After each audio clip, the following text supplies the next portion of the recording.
এই বর্ষামুখর সন্ধ্যায় মা মেয়ে আমরা আসলাম বেলকুইতে চা খেতে।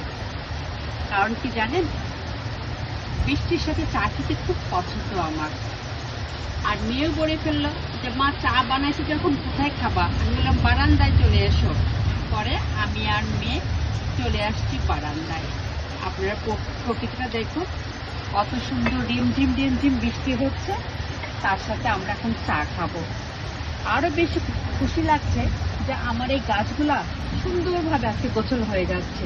আমি খুব প্রতীক্ষায় ছিলাম আমার এই গাছগুলা গোছল হবে বৃষ্টির পানিতে।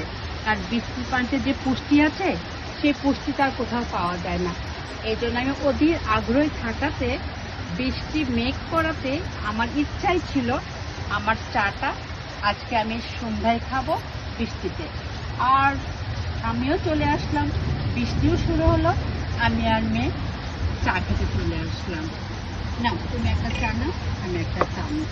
তবে এই বর্ষাতে চা খেতে খুব ভালো লাগবে, বিশেষ করে বৃষ্টির দিনে বেলকুড়িতে চা খাওয়ার যে মজাটা, আসলে আপনারা যদি খান তাহলেই বুঝবেন।